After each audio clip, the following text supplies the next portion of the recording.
Assalamualaikum warahmatullahi wabarakatuh. Baiklah, selamat malam. Pada kesempatan kali ini, izinkan kami kelompok 1 untuk mempresentasikan hasil dari final project kami di Camp Accelerates, yaitu program Data Science dan Generative AI yang berjudul Prediksi Risiko Diabetes menggunakan Machine Learning dengan implementasi web berbasis Flash. Kemudian ini adalah tim dari kelompok 1. Yang pertama Dian Anjani, saya sendiri. Kemudian rekan saya Jonathan Chandra Ivanta dan Briliana Nuroshida dari Universitas Negeri Surabaya. Saya Dian Anjani dari Politeknik Negeri Sriwijaya. Kemudian selanjutnya yang melatar belakangi mengapa kami mengambil judul ini sebagai final project kami, yaitu diabetes mellitus itu merupakan penyakit kronis yang terus meningkat secara global dan diprediksi mencapai 640 juta kasus pada tahun 2040. Deteksi dini sangat penting untuk mencegah komplikasi serius seperti gangguan saraf, kerusakan ginjal, dan penyakit kardiovaskular. Dan perkembangan teknologi data dan machine learning membuka peluang untuk membantu proses identifikasi risiko secara lebih cepat dan akurat. Berbagai algoritma terbukti mampu memberikan performa prediksi yang baik, bahkan beberapa model mencapai akurasi hingga 93%. Pada proyek ini juga kami menggunakan dataset Health and Lifestyle Data for Diabetes Prediction dari Kaggle yang berisi fitur kesehatan dan gaya hidup. Dataset ini sangat relevan sebagai dasar dalam membangun model prediksi. Dan selain mengembangkan model machine learning, proyek kami juga membangun aplikasi web interaktif yang dibangun menggunakan Flash untuk memudahkan pengguna memasukkan data dan melihat hasil prediksi. Kemudian selanjutnya adalah tujuan dan manfaat dari proyek yang kami lakukan. Yang pertama itu mengembangkan model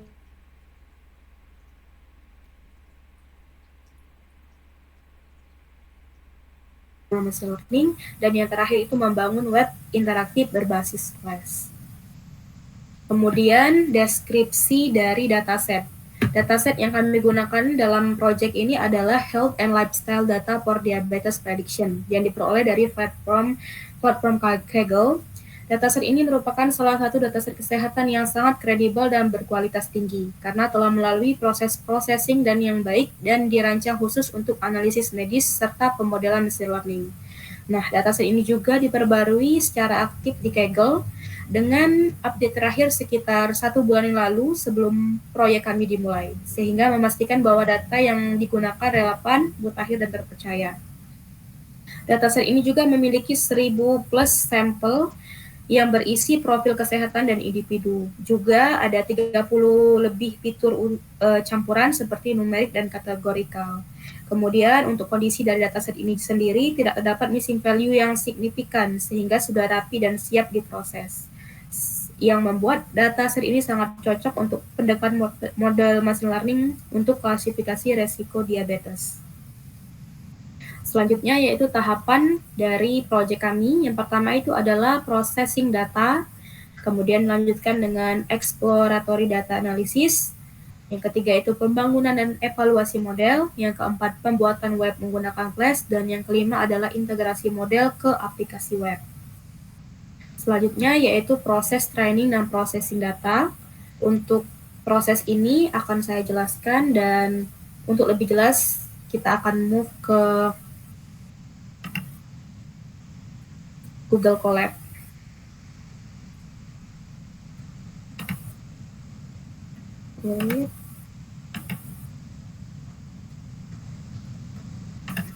Sebentar.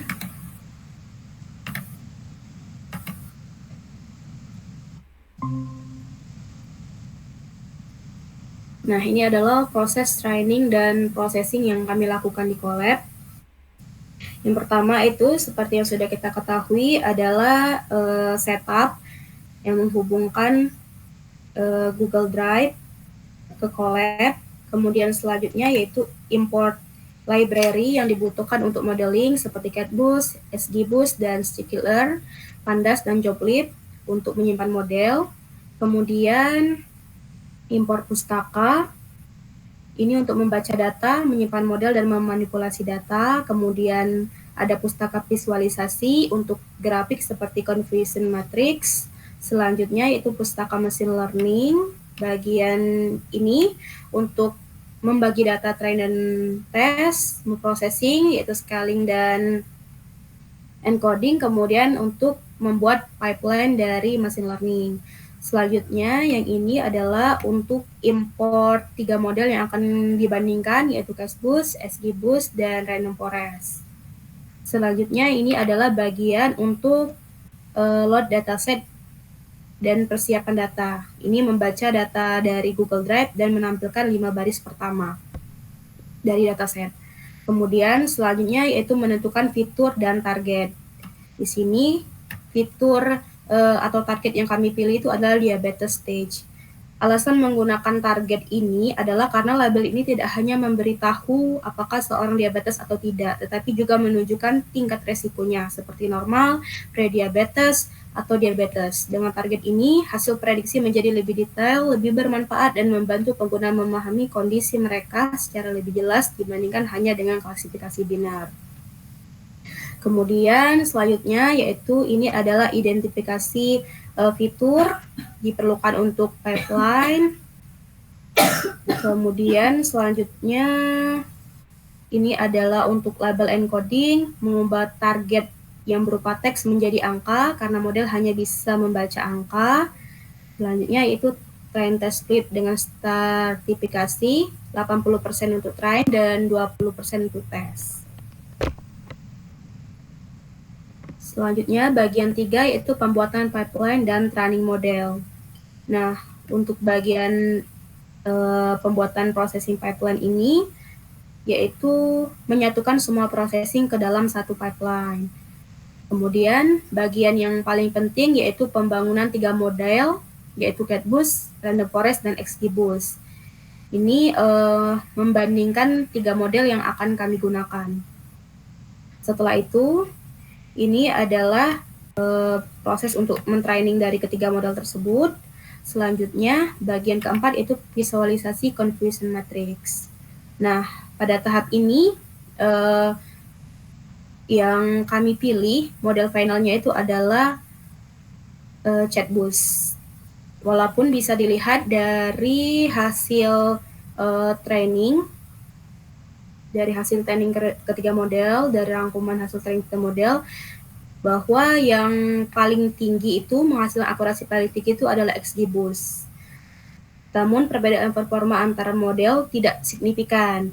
Nah, pemilihan XGBoost sebagai model final tidak hanya mempertimbangkan performa yang kompetitif, tetapi kami juga mempertimbangkan keunggulan dari algoritmisnya. XGBoost ini memiliki keunggulan utama berupa kemampuannya menangani fitur kategorikal seperti native melalui order boosting yang mampu mengurangi dampak akumulasi kesalahan prediksi, menghasilkan model yang lebih stabil dan akurat terutama pada dataset yang kompleks dan tidak seimbang. Selain itu, XGBoost ini sangat efisien untuk mengolah data heterogen tanpa memerlukan tuning parameter kompleks, sehingga sangat sesuai untuk analisis kesehatan yang membutuhkan stabilitas model yang tinggi.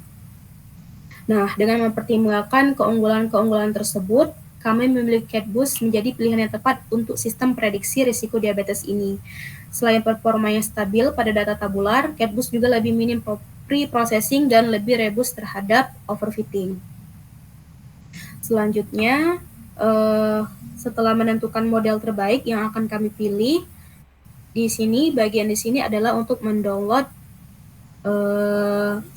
model pipeline dan encoder yang sudah kami buat, sehingga mendapatkan model terbaik yang akan digunakan sebagai model untuk proyek kami.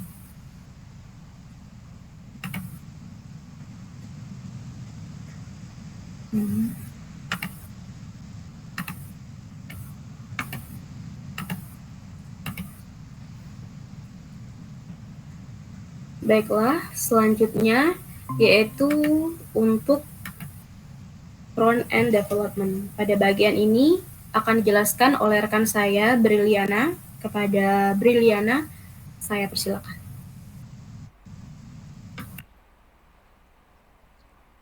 Baik, terima kasih. Mungkin Jonathan bisa bantu share screen.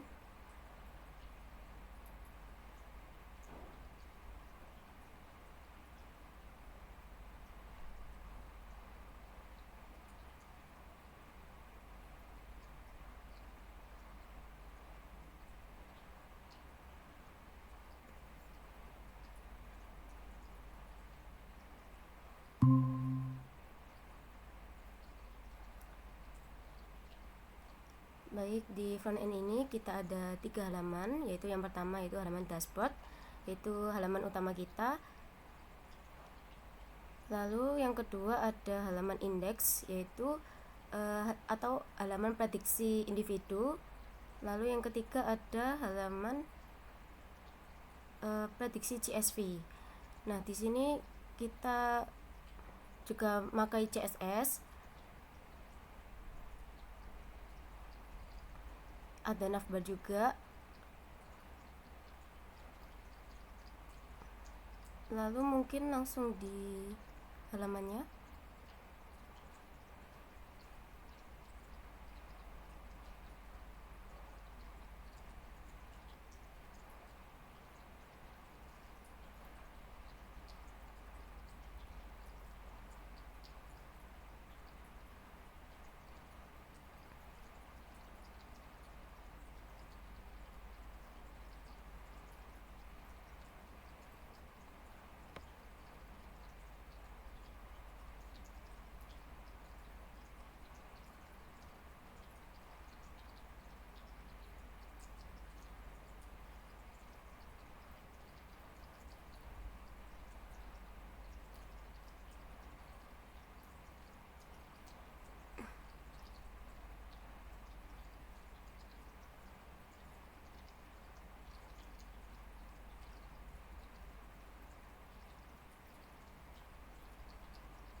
Nah, ini adalah tampilan dashboard kita, yaitu halaman utamanya.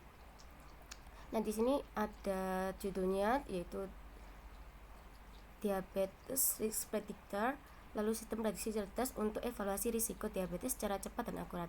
Nah, di sini juga ada pilar kesehatan utama, ada 3, yaitu ada nutrisi seimbang, lalu aktif bergerak, sama istirahat cukup. Nah, yang terakhir yaitu ada kolom yaitu siap memulai. Nah, di situ ada 2 button. Yang pertama yaitu prediksi individu, yang kedua yaitu prediksi CSV. Lanjut, yaitu prediksi individu. Nah, di sini di halaman ini nanti kita bakal input dengan data yang tertera, ada umur, ada gender, lalu ada education dan lain-lain, terus ada gaya hidup dan riwayat klinis. Nah, itu ada contoh untuk penulisannya, inputannya. Lalu yang ke bawah yang terakhir yaitu hasil laboratorium biomarker. Nah, nanti kalau misalnya di form-formnya udah penuh dengan isian, lalu diklik button terakhir yaitu prediksi tahap risiko diabetes untuk mengetahui hasilnya. Jadi yang pertama di sini akan memprediksi dengan cara input secara manual. Mungkin barangkali dari teman-teman ada nggak di sini punya teman atau siapa yang bisa kita jadikan materi bahan untuk membuat testingnya ini. Mungkin ada? Boleh.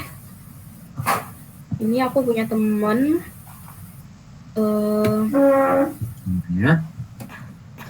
usianya itu 21,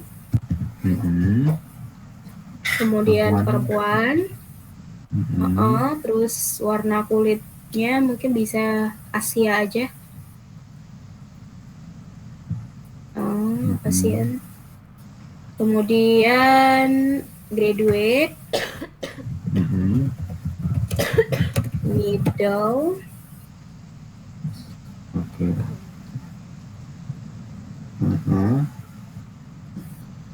kemudian smoking statusnya tuh never. Oke. Oh, tadi oke, lanjut. Alkoholnya juga 0. Kemudian itu kayak 200 menit. 200 menit ya. Iya. Weekend. Oke. Kemudian 7.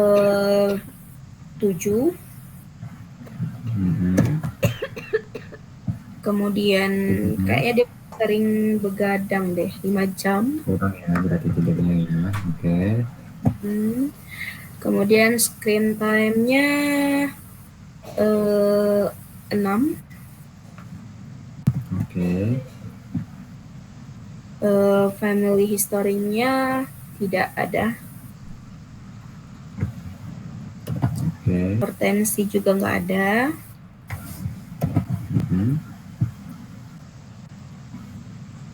Kardiovaskular ada. Oke.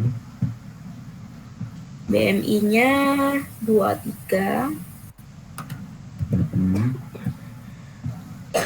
Kemudian waist to hip ratio-nya 0,90.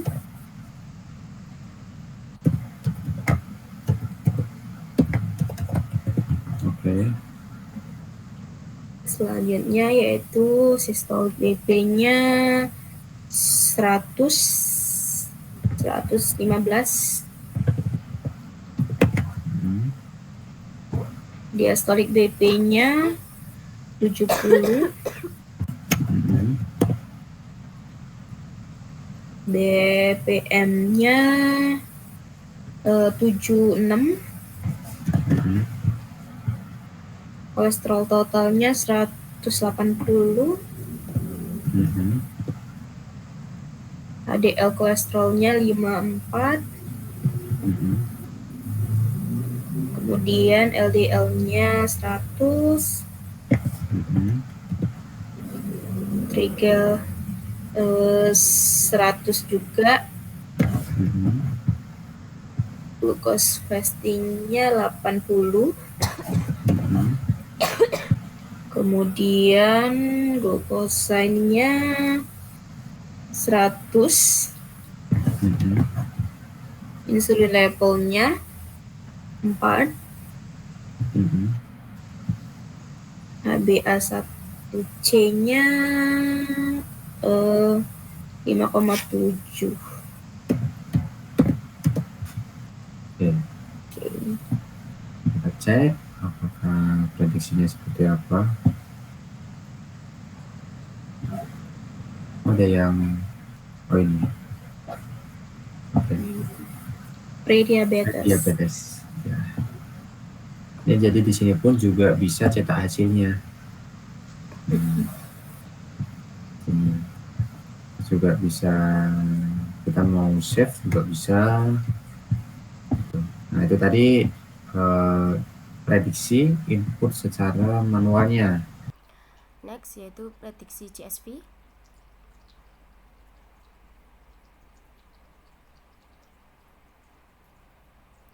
Nah, di prediksi CSV ini nanti kita bakal memilih unggahan file yang berformat CSV. Nanti setelah mengunggah, nanti kita klik button proses prediksi batch, yaitu nanti di situ langsung bebarengan beberapa file atau baris. Nah, nanti langsung diklik itu nanti bakal muncul beberapa prediksinya gitu. Oke, sekarang prediksi secara CSV-nya. Nah, jadi ada file yang sudah didapatkan secara CSV, ini tinggal dimasukkan aja di library. Nah, itu proses prediksi batch mereka akan otomatis usah prediabetes. Jadinya seperti ini. Oke, itu. Jadi berhasil ya kita untuk melakukan prediksi dengan sistem yang sudah kita buat ini. Mungkin dari front end cukup. Aku kembaliin ke Kak Dian. Baik, terima kasih Briliana. Selanjutnya kita ke penjelasan mengenai back-end development dan model integration. Yang bagian ini akan dijelaskan oleh rekan saya, yaitu Jonathan. Kepada Jonathan, saya persilakan.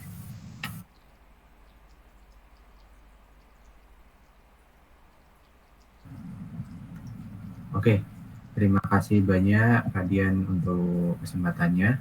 Jadi di sini saya akan menjelaskan bagian dari back-end dalam sistem website prediksi risiko diabetes ini.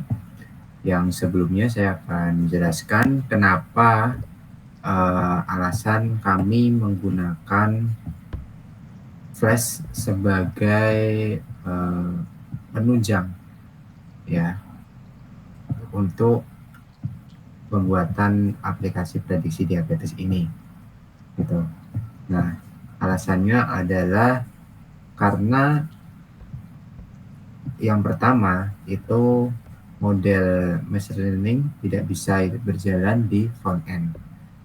Nah, yang kedua juga keamanan data pengguna juga kami pikirkan yang data itu diproses di server sehingga supaya tidak terlihat oleh orang lain. Yang ketiga, menggunakan validasi dan pembersihan data. Nah, untuk konversi tipe data dan validasi kolom, itu semuanya memastikan data yang masuk itu benar dan aman. Dan kemudian integrasinya itu lebih mudah, seperti database, kemudian API lain, logging, dan autentikasinya. Oke. Berikutnya saya akan jelaskan mengenai back-end-nya.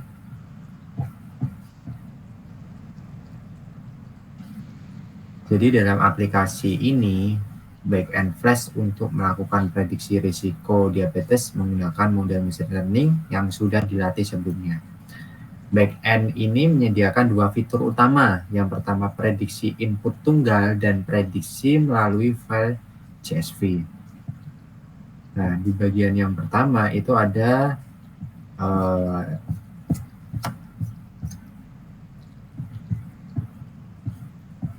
ada load model dan encoder ya, yang dimana model pipeline-nya ini dibuat dengan job lead dan encoder labelnya digunakan untuk mengubah hasil prediksi angka menjadi label teks. Misalkan seperti tadi di tampilan front end-nya dan low, medium, dan high risk.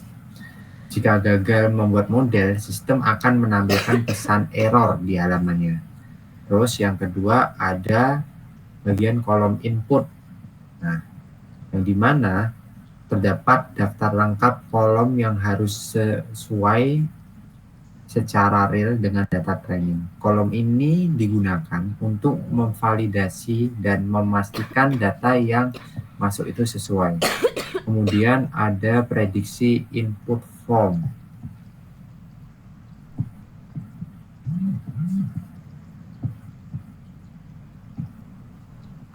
Nah, yang dimana prediksi input form ini user mengisi form satu per satu, sistem membaca input, menyesuaikan tipe data, lalu membuat data frame-nya. Model akan menghasilkan tahap diabetesnya, persentase risiko, dan hasilnya dapat dikirim ke halaman HTML. Kemudian prediksi file CSV dengan flow-nya itu, pertama user mengupload file CSV, kemudian sistem membaca isi CSV tanpa menyimpannya, validasi apakah sesuai kolom input lengkap, dan model memprediksi setiap baris dan menghitung confidence-nya. Nah, dalam output itu tampilkan sebagai tabel HTML dengan 2 kolom. Yang pertama predicted states dan prediction confidence-nya. Nah, kemudian ada struktur routing-nya ya. Nah, jadi yang pertama dashboard, terus juga form prediksi satuannya dan prediksi massal melalui CSV-nya. Oke, seperti itu yang bisa saya jelaskan dari backend dan tahap alurnya. Untuk selanjutnya saya kembalikan ke Kak Anjani sebagai moderator. Terima kasih.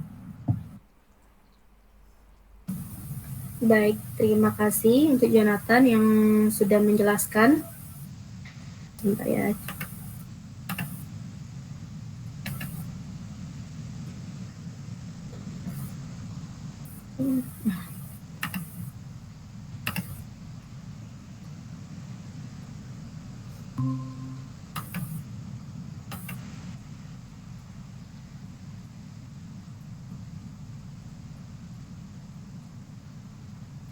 Baik, mungkin itu saja tadi penjelasan dari kelompok kami mengenai alur dari pengerjaan final project kami, mulai dari processing dan training data, kemudian pembangunan web menggunakan Flash, yaitu bagian back-end dan front-end. Dari project yang telah kami lakukan, dapat diambil kesimpulan bahwa project ini berhasil menghasilkan sebuah sistem prediksi risiko diabetes berbasis machine learning yang diintegrasikan ke dalam web berbasis Flash. 3 model utama yang kami latih yaitu Random Forest, XGBoost, dan ChatBoost. Dan ChatBoost dipilih sebagai model final karena performanya yang stabil, mampu menangani fitur kategorikal secara efisien, serta lebih mudah diintegrasikan ke dalam aplikasi. Aplikasi web yang dibangun memungkinkan pengguna melakukan prediksi secara individu maupun melalui file CSV yang tadi sudah dijelaskan, sehingga memberikan pengalaman pengguna yang praktis dan informatif. Secara keseluruhan, proyek ini menunjukkan bagaimana machine learning dapat diterapkan secara nyata untuk mendukung deteksi dini risiko diabetes melalui antarmuka web yang sederhana, responsif, dan tentunya mudah digunakan. Kemudian, saran yang bisa kami berikan, mungkin di pengembangan sistem ini dapat ditingkatkan dengan memperluas variasi data agar model lebih rebus terhadap berbagai karakteristik pengguna. Selain itu, aplikasi web dapat dikembangkan lagi lebih lanjut dengan menambahkan fitur visualisasi dari hasil prediksi, autentikasi pengguna, serta opsi penyimpanan dari riwayat prediksi. Mungkin itu hal-hal yang bisa dipertimbangkan untuk pengembangan proyek ke depannya. Baiklah, mungkin itu saja yang dapat kami jelaskan. Kurang dan lebihnya kami minta maaf. Terima kasih kepada rekan-rekan yang telah berpartisipasi dalam presentasi pada kesempatan kali ini. Kami kelompok 1 mengucapkan terima kasih. Wassalamualaikum warahmatullahi wabarakatuh.